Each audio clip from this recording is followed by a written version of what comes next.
The rook is a member of the family Corvidae in the passerine order of birds. It was given its binomial name by Carl Linnaeus in 1758. The binomial is from Latin, Corvus is for raven, and frugilegus is Latin for food gathering, from frugis, fruit, and legere, to pick. The English name is ultimately derived from the bird's harsh call. Description: this species is similar in size to a slightly smaller than the carrion crow, with black feathers often showing a blue or bluish-purple sheen in bright sunlight. The feathers on the head, neck and shoulders are particularly dense and silky. The legs and feet are generally black and the bill grey-black. Rooks are distinguished from similar members of the crow family by the bare grey-white skin around the base of the adult's bill in front of the eyes.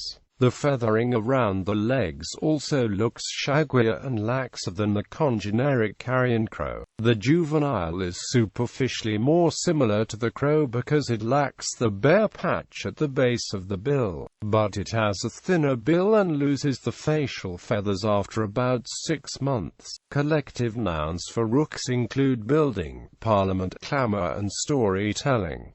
The colonial nesting behavior gave rise to the term rookery, distribution and habitat. Rooks are resident in Great Britain, Ireland and much of North and Central Europe, but vagrant to Iceland and parts of Scandinavia, where they typically live south of the 60th latitude and in habitats that ravens dislike, such as open agricultural areas. The rook also occurs as an eastern race in Asia, where it differs in being slightly smaller on average, and having a somewhat more fully feathered face. In the north of its range, the species has a tendency to move south during autumn, though more southern populations are apt to range sporadically. Also, the species has been introduced to New Zealand, with several hundred birds being released there from 1862 to 1874. Although the range is very localized, the species is now regarded as an invasive pest and is the subject of active control. Even so, the ecological and economic impacts of rooks in New Zealand have not been well studied.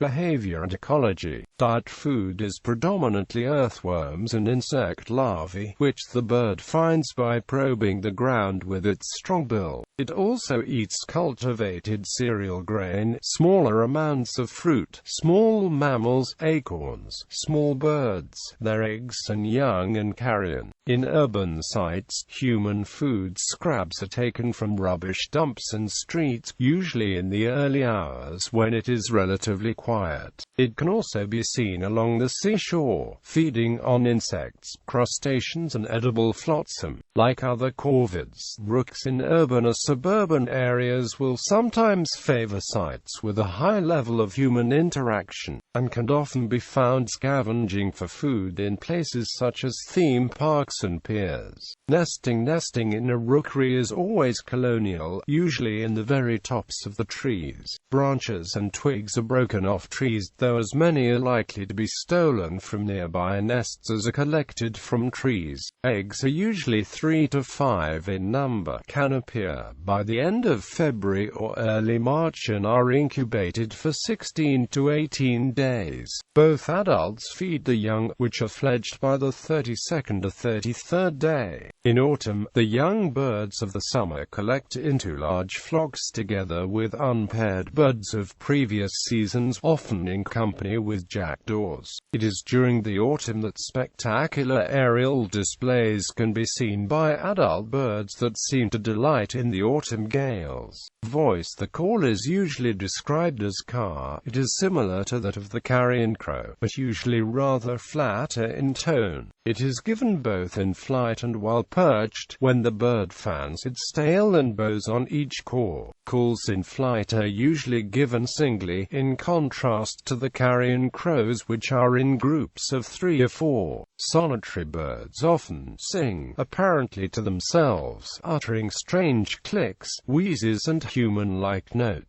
Intelligence. In captivity, when confronted with problems, rooks have been documented as one of several species of birds capable of using tools as well as modifying tools to meet the needs. Rooks learned that if they push a stone off a ledge into a tube, they will get food. The rooks then discovered they could find and bring a stone and carry it to the tube if no stone was there already. They also used sticks and wire, and figured out how to bend a wire into a hook to reach an item. They also seem to have a notion of gravity, comparable to a 6-month-old baby and exceeding the abilities of chimpanzees. In one experiment, a rook was placed near a tube of water, with a worm floating on top of the water and some rocks next to the tube. The water level was too low for the rook to reach the worm, so it placed rocks into the tube until the level was high enough